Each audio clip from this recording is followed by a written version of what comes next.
You little... Why did you do that? I have never been more excited to do an actual review.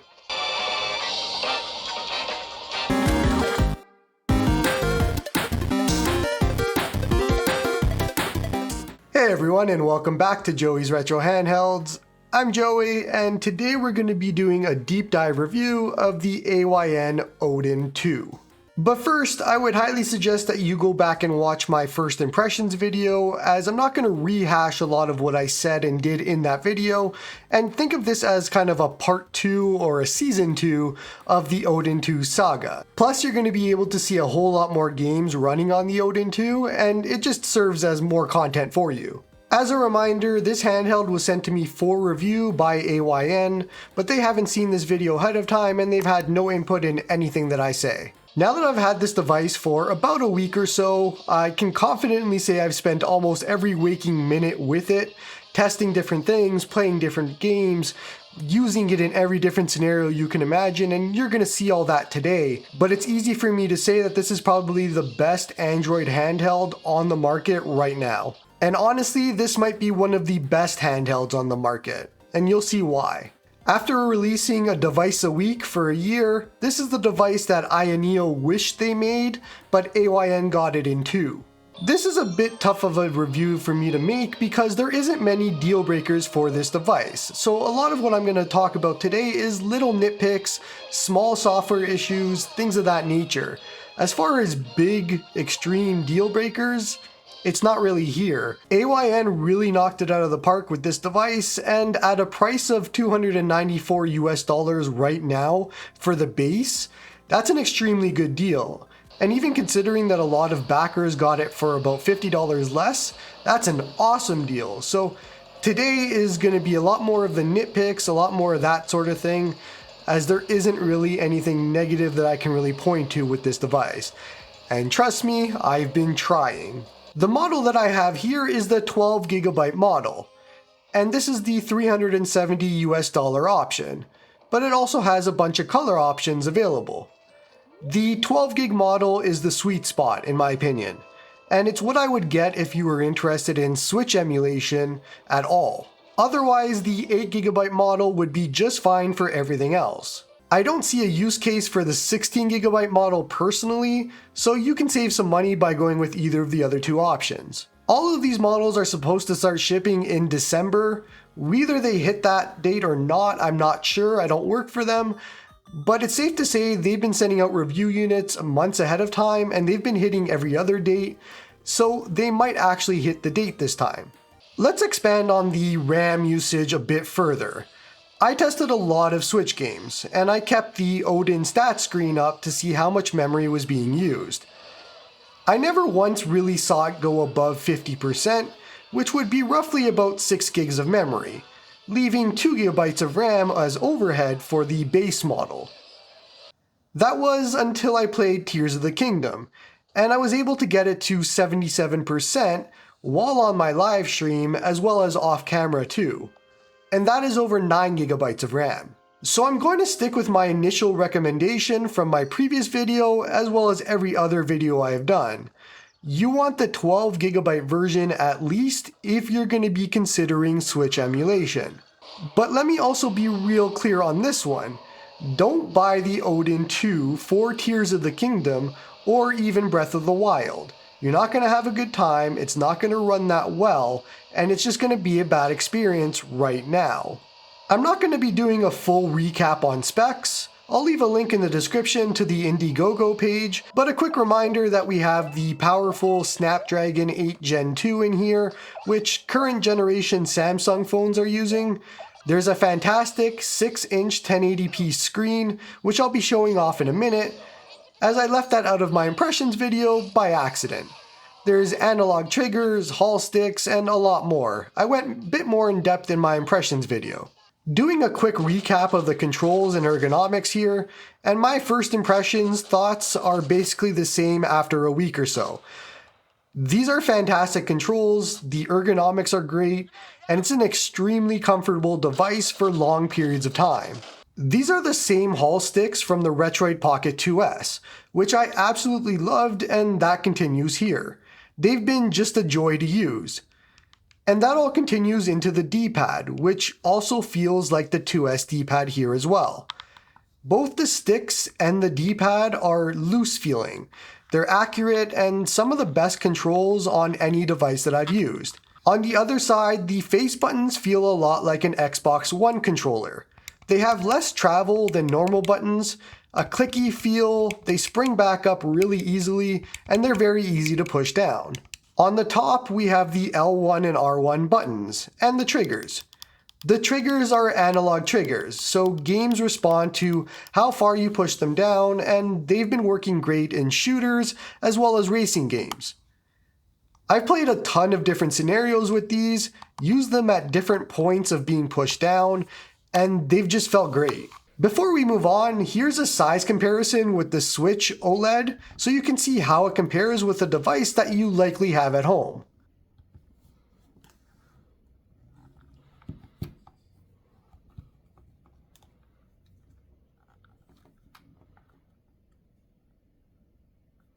But let's take a quick look at the screen compared to the Switch OLED, using Mario Kart 8 Deluxe on both.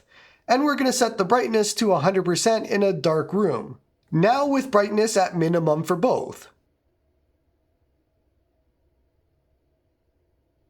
And now with brightness matching, or close to matching as I can get with my eyes. So as a whole, from my perspective, this is a fantastic screen. I'm a screen snob. I sold my Steam Deck because they used a cheap panel for the screen, and I just hated it. It didn't look good. This isn't one of those. This is a fantastic screen. It looks nice, the colors are nice, the saturation is good. I have no complaints. And if I can enjoy this surrounded by OLED TVs and an OLED Switch and all of that, then I think you can too. Jumping into the audio side, and I did a quick test when I first got the device, and I want to expand on that further. First, let's do another audio test now at 100% volume.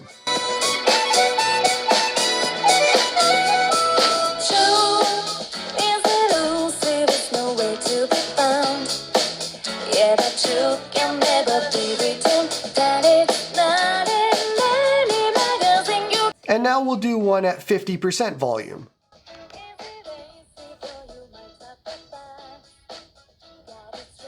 And then let's do another test while I'm holding the device as I usually do.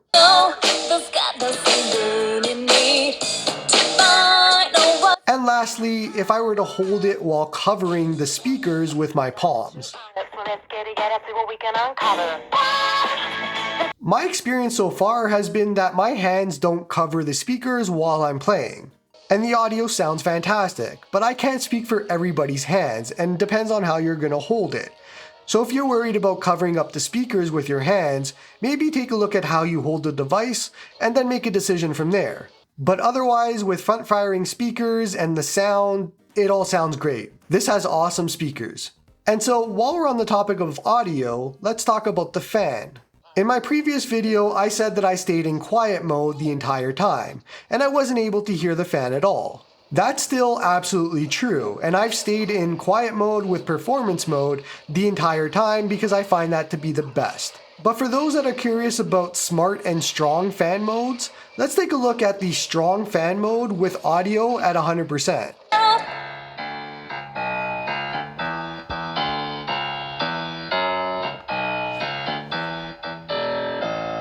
And now we have strong with audio at 50%.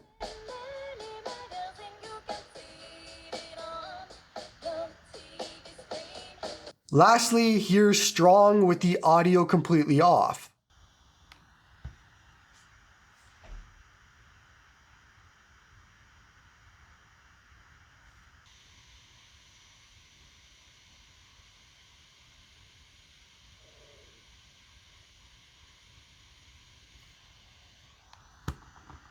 For me, the noise and these small bits of coil whine are just a bit too loud for what I want in a device. The device doesn't actually get really hot, and it doesn't actually need that extra fan to cool it down.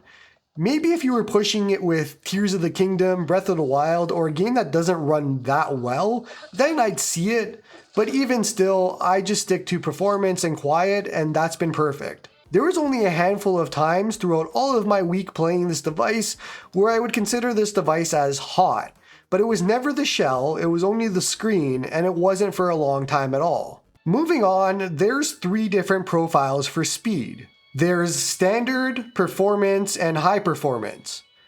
As I mentioned in the other video, high performance doesn't allow the quiet fan speed, only smart and strong.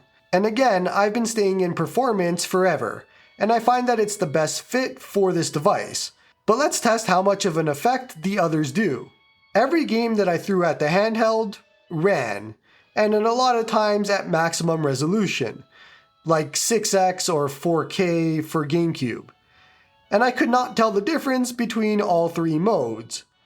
So I headed to Yuzu with Nintendo Switch, and I booted up Pokemon Shield, and I set it to 4 times resolution in handheld mode, which is 2880p.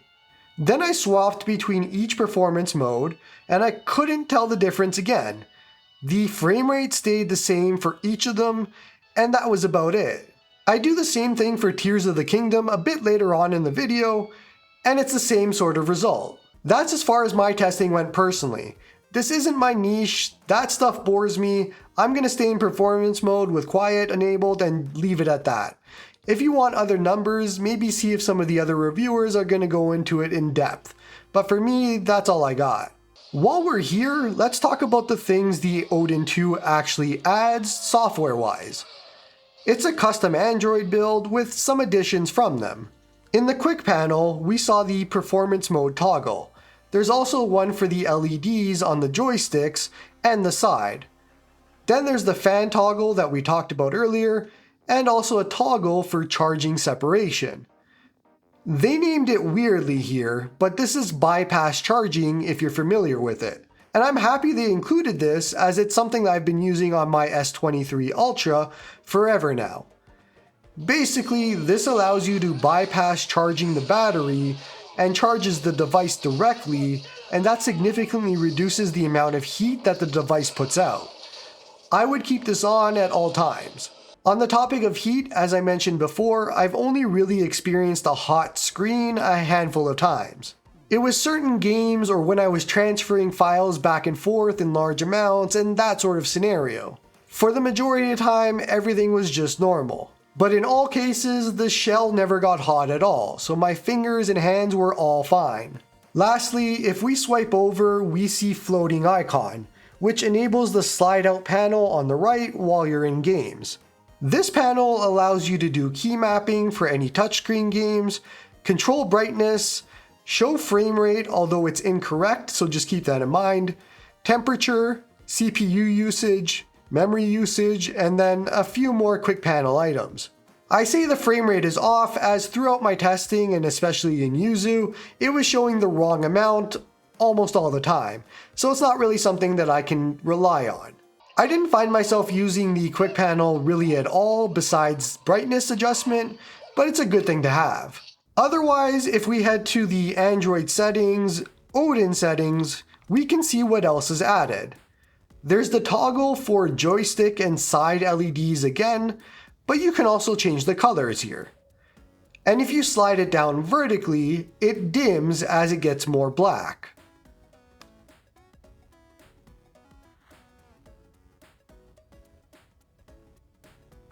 And then we come to video output mode, and this is where all that 6 times resolution and 4K testing we did earlier comes into play. I have a Syntec dock here that I'll leave in the description, and while this device has a bottom USB charging port, it still works perfectly if you don't mind the device slightly slanted for playing on the TV. But let's test that now, and I'll be using an Xbox One controller and a PS5 controller wirelessly to play on the TV. And yes, you can use multiple wireless Bluetooth controllers here if you want. The good news is we're outputting full 4K 60 here, and we're using an unofficial dock. The bad news is that it seems the Odin 2's display doesn't actually turn off, even with the setting check that tells it to do so. I expect this will be fixed in a future update, but want to share that as of right now, it just doesn't work. There's also a micro HDMI port at the top that does 1080p instead. I'm not sure why we actually needed 2 ports for this. I would have liked to see a USB-C port at the top, but we have it, and it's there. When I tested it, it had the same result as the other port, and the Odin 2 screen didn't turn off. Heading back to the Odin settings, and we can change some controller options. ABXY mode for Xbox allows you to swap buttons to the Xbox controller scheme. You can map the 2 back buttons if you'd like, and even test out your controls. One thing I would have liked to see is the ability to set ABXY mode on a per app basis. So if I was running something like xCloud or XP Play, have it swap over automatically or have a quick panel toggle to just do that, and then swap back when I'm done. I think a quick panel toggle would be perfect for this, so if they can add it, that'd be great. As far as extra features go, this has gyroscope, which I showed off in my previous video, and it also has rumble. But, okay, so I have an actual hardware issue here. My vibration and rumble motor stopped working at some point. I didn't actually even notice it until I saw a comment asking if they had rumble. And then I went to go look and I didn't see it. And then I asked a few others and they said, yeah, it's been using rumble. That's when I found out that something happened with mine.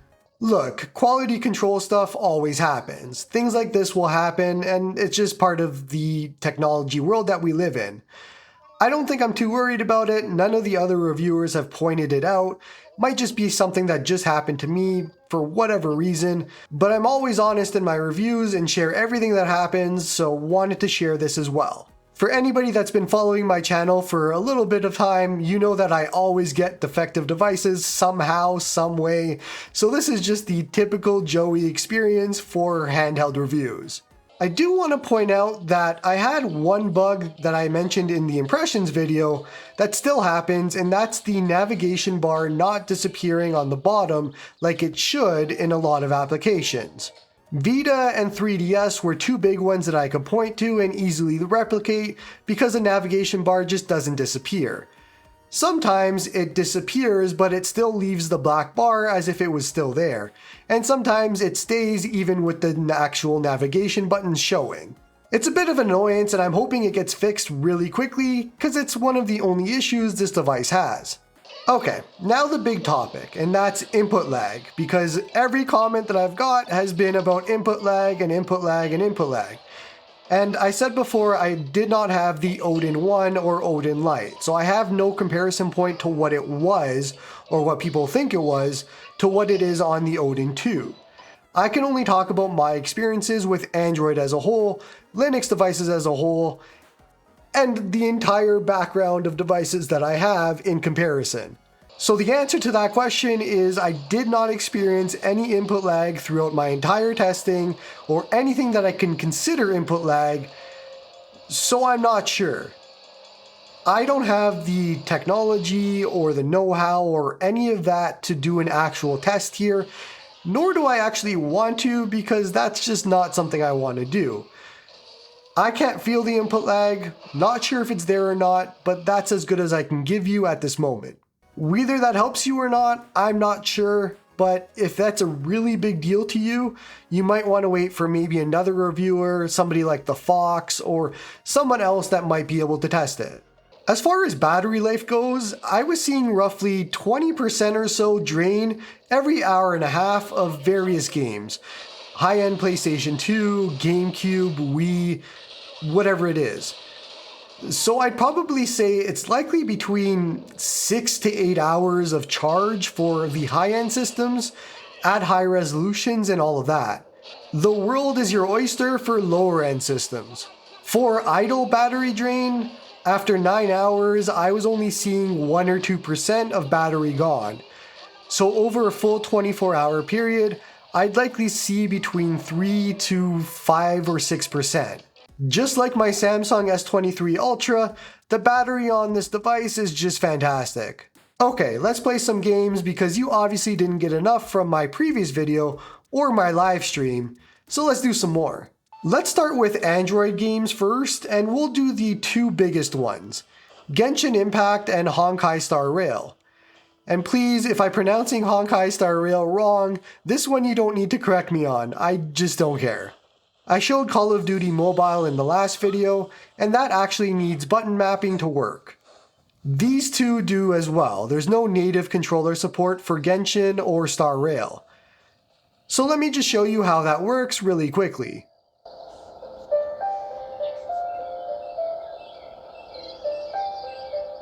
And so starting with Genshin, we have to play on low to get 60 FPS. Otherwise, you can do 30 FPS at medium settings, and it plays really well. Moving to Star Rail, and it's actually better at a full 60 FPS, and we can leave the settings on high for default. And it looks and plays just fine from what I can tell. Now, if you watched my previous video, I'm not going to use any of the same games and we'll try some new ones here. So again, check that video as it likely had some of the more popular games for each system. Once again, this device really just runs anything, and the limitation here is the actual emulator. One thing I'm going to do differently in this video is see how far we can actually push this for resolution. So I'm aiming for 4K here for anybody connecting this to a 4K TV. All of these games were also played off the internal storage. Lastly, I'm going for the out-of-the-box experience here, meaning that the only setting that I changed for all of these emulators is the resolution.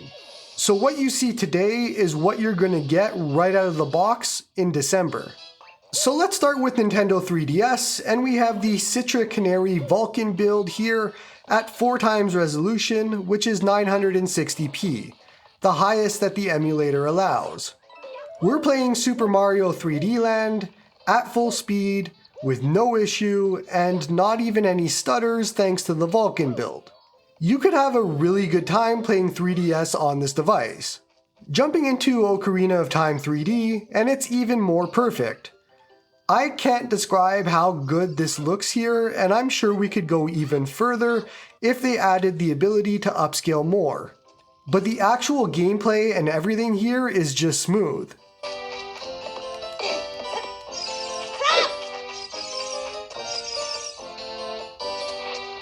And our first viewer request, we have Kingdom Hearts 3D Dream Drop Distance. Say that 5 times fast.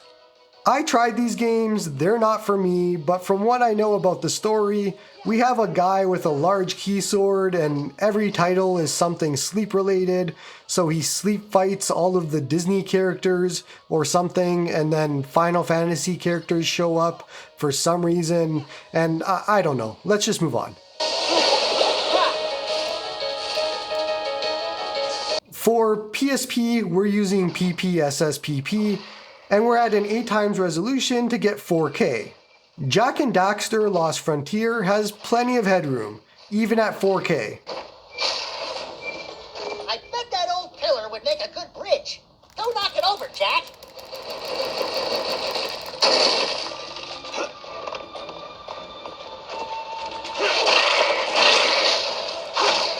But yeah, that's cool and all. How about God of War? And it eats it right up at 4K. You know how we always get videos for every device about God of War? Well, this is finally the one that actually looks and plays good.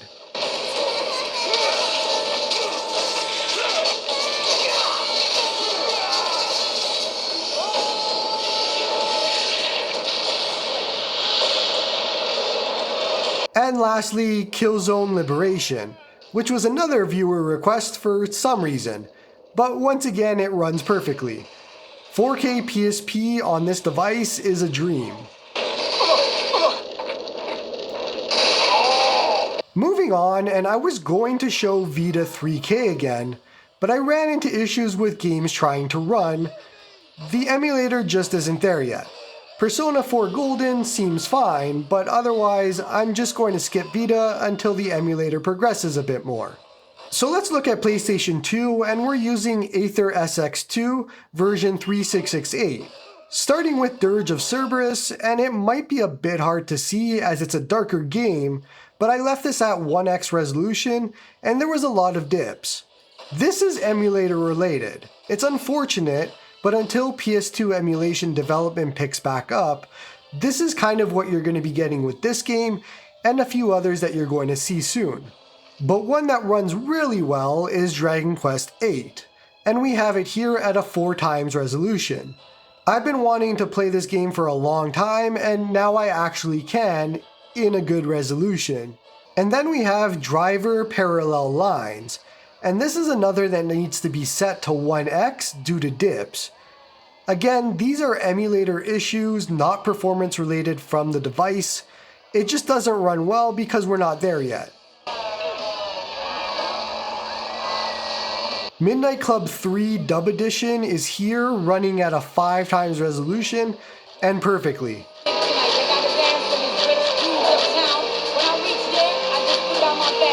And then jumping into Need for Speed Carbon, and this is also one with a 1x resolution, just due to the dips. But it runs well at 1x.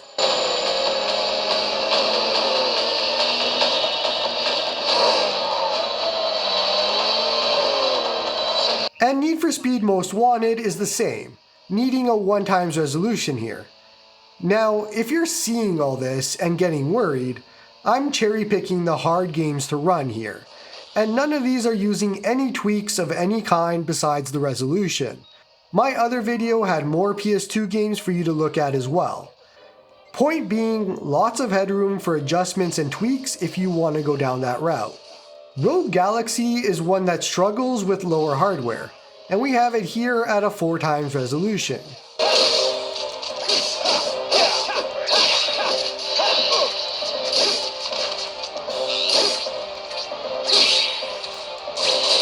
Simpsons Hit and Run is one of the best games you could play here, and we're here at a 6x resolution.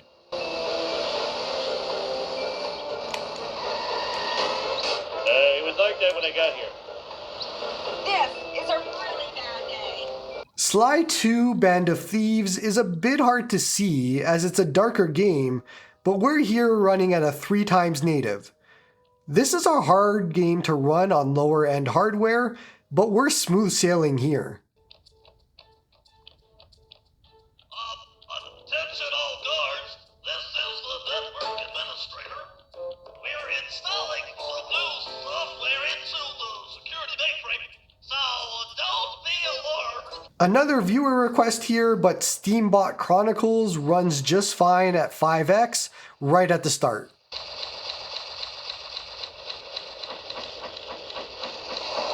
And then lastly, we have Valkyrie Profile 2 Silmeria, and it seems to run just fine at 3x, but it might need to drop to 2x as there isn't a lot of headroom here. For GameCube, we're going to be using the Dolphin Dev build, and we can run a lot of games at 6x resolution for 4K.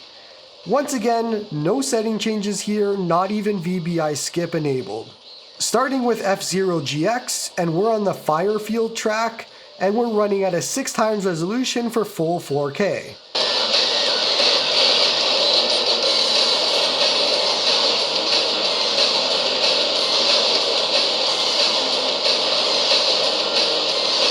And then jumping into Mario Power Tennis, and it's the same thing, 6x resolution, smooth as butter, full 4K.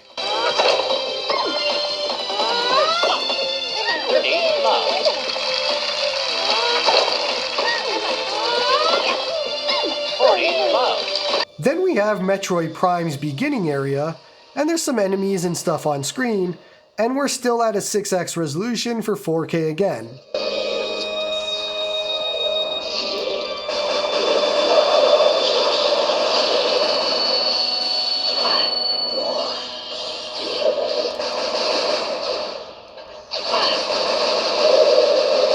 But lastly, all good things must come to an end, and we have Super Smash Bros. Melee, and this I had to drop down to a 3x to avoid dips and some slowdown. Even with 4 characters on screen, 3x is more than fine for this game.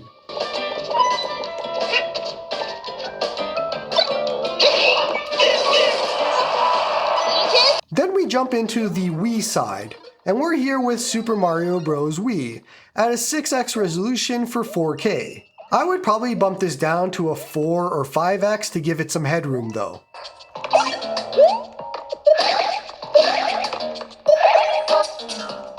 Lastly, I started Super Mario Galaxy here at a 6x resolution, and that's what you're seeing right now on screen.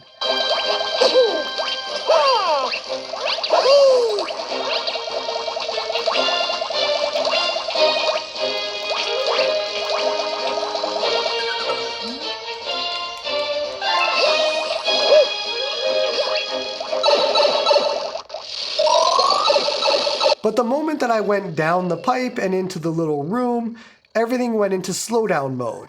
So I went ahead and changed it to 3x, which is 1080p, and everything went just fine. So I would suggest maybe just sticking to 1080p for this game.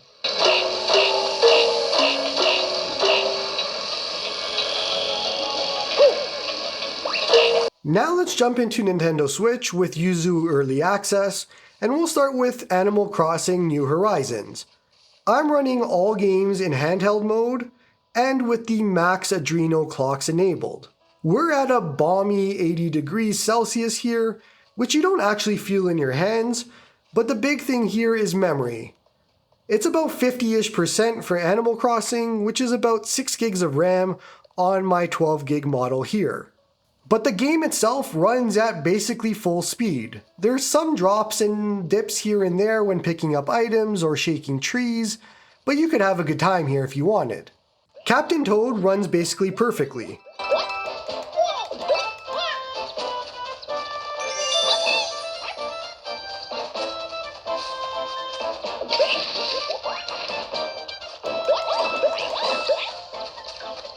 And then Digimon Story Cyber Sleuth is close to full speed with some dips. Fire Emblem Three Houses isn't really playable, unfortunately. It's basically a slideshow right now.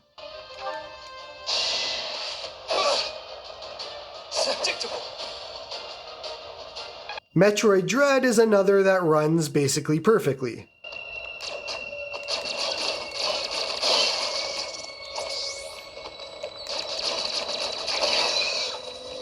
Persona 5 Royal has some rendering issues. The faces aren't showing for whatever reason. This might actually be an easy fix, otherwise the game itself runs great. Preparing power level. No threat. Get him, Joker. You're mine.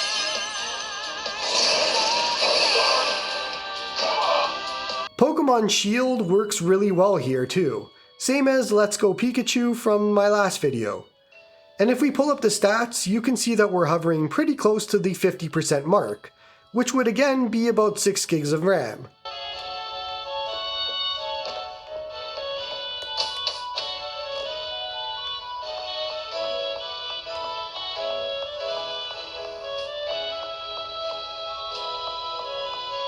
Super Smash Bros. Ultimate with 2 characters on screen is pretty playable.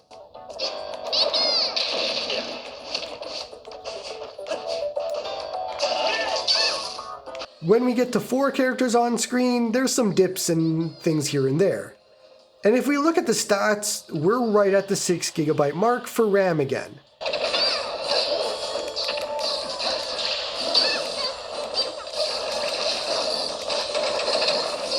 And then Xenoblade Chronicles Definitive Edition here, and it's fully playable at full speed. But same thing as the others, we're using about 6 GB of RAM here.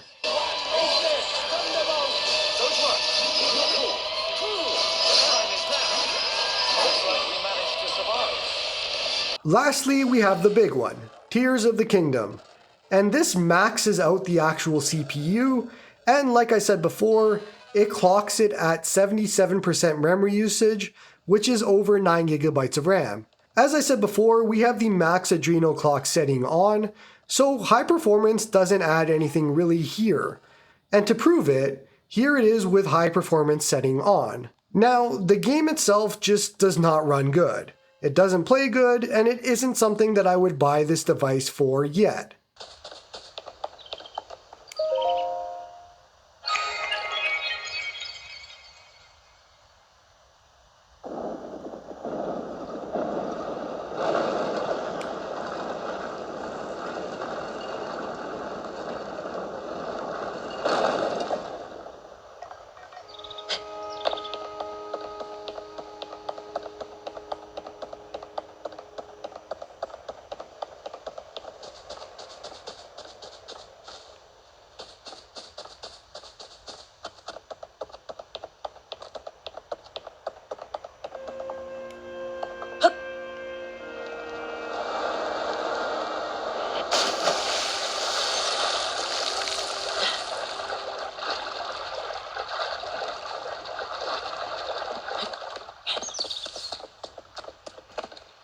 if it wasn't completely obvious by all of the games that I've shown across 3 different videos, this is an emulation and gaming beast device. It's crazy. Let's wrap up my thoughts. It might have been obvious if you've been talking to me on Discord, but I absolutely love this device.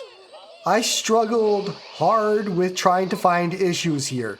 Things that are negative, problems, deal breakers, anything.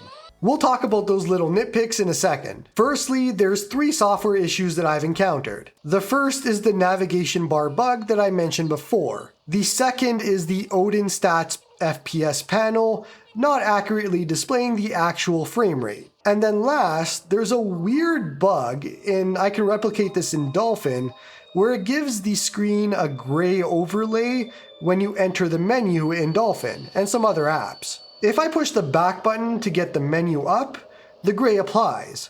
But if I move the actual controls, it goes away. And then I have to actually tap on the screen for it to apply to the game. It seems like it thinks the game is out of focus and then focuses right back. I can't find any other software issues or bugs throughout all of my testing.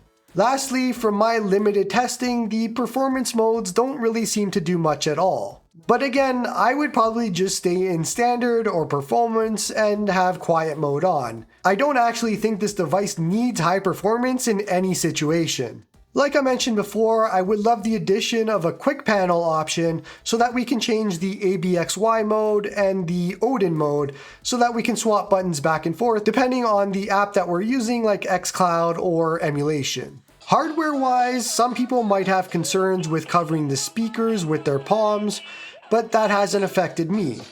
For the black color specifically, I saw concerns about smudges, and I haven't wiped my shell once since getting it. So you might see small little smudges here or there, but I don't think it's something to be concerned about, and it's not something that I even notice. You might find the device to be a bit slippery, but for me, I never had an issue and it was easily grippable. From a price to value perspective, this might be one of the best devices that I have. And let me just explain that. This device, as you saw, can even do 4K gaming with emulation in a smaller form factor. It's $300 US. You can use Game Pass, Moonlight streaming, PlayStation Remote Play, and all of that as well. For me, this might actually replace my Asus ROG Ally. I was using my Ally for everything that this device does, plus light indie games. And all of that, plus more, is available through streaming. Having that available with this insane battery life, compact device and everything, is just crazy. And that goes for the Steam Deck as well, as I got a lot of comments asking how it compares, or why I didn't mention the Steam Deck in my previous videos. First, I don't think they're really in competition besides price. They're 2 different parts of the market. But to give you a simple answer, do you want to run Linux or Windows games that are not on Game Pass or that you don't want to stream? Then yeah, the answer is use a Steam Deck. But if you want emulation up to Wii U, since there's no emulators for Wii U and anything past that, and you can utilize streaming for the rest, plus having fantastic battery life, great controls, an actual portable, lightweight handheld, a fan that you don't have to actually turn on, this is for you. I could never take my Steam Deck out on the go with me for just normal day-to-day. It was too bulky, it was too heavy, and it's just unwieldy. I can bring this anywhere I want, and not have to worry about charging it every 5 minutes. Plus, it seems like there's already a working Linux build for this device, and I would guess Windows could be in the future. I have no idea, but stay tuned. For me, this is my personal endgame Android device. We've outpaced software, and now hardware is something that needs to be caught up to, and we'll have to wait for them to catch up. There is no such thing as future-proofing in this space, but if I had to pick a device that could be future-proof, it's this. Oh, you're still here? No, that's it. I'm going back to playing with this. But don't forget to like and sub to help the channel grow, and I hope you all have a good one.